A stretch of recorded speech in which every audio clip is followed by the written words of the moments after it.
What's up guys, and thank you for stopping by my channel. Today's project is this Shendewa trimmer, and the problem is it runs, but it's very hard to start. Let's see if we can diagnose the problem and hopefully fix it.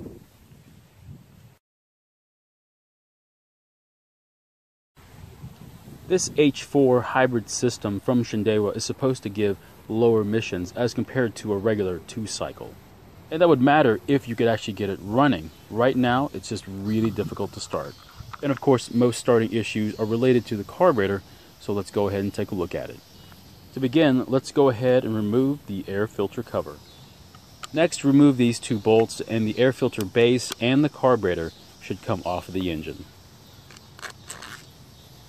Next, remove both fuel lines and then disconnect the throttle cable as well.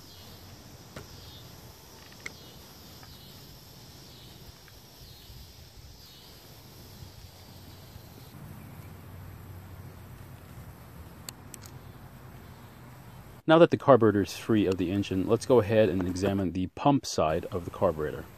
Start by removing the 4 bolts and then the primer bulb and then the hidden bolt underneath that.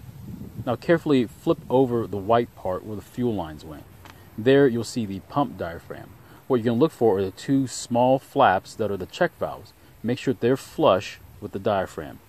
Now, if both the little flaps or one of the flaps is not flush with the rest of the diaphragm, you're going to need a new carburetor kit. Next, remove the 2 bolts on the other side on top of the plate, hiding the metering diaphragm.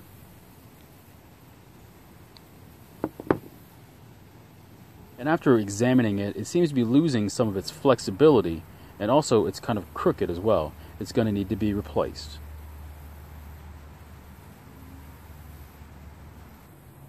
You want to replace the gasket first, then followed by the new diaphragm.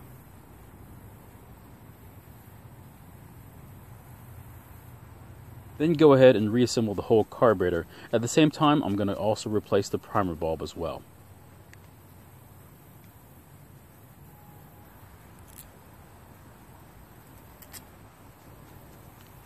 Now it's time to install the carburetor back on the engine, first by reconnecting the throttle cable, then reconnecting the 2 fuel lines, and then the air filter base along with its 2 bolts.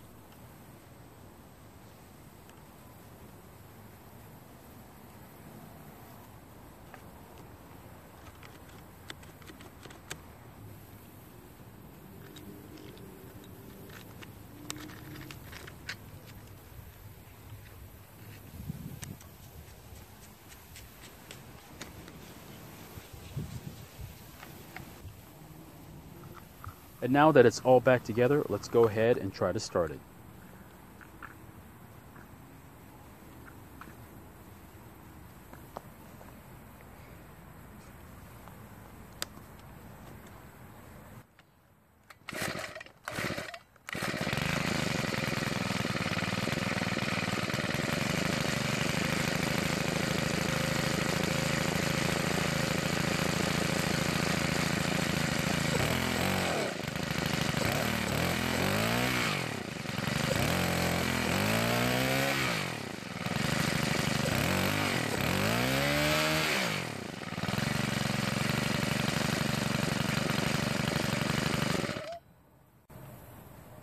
Thanks for watching this video, and if you have any comments or questions about your small engines, please leave them in the comments below.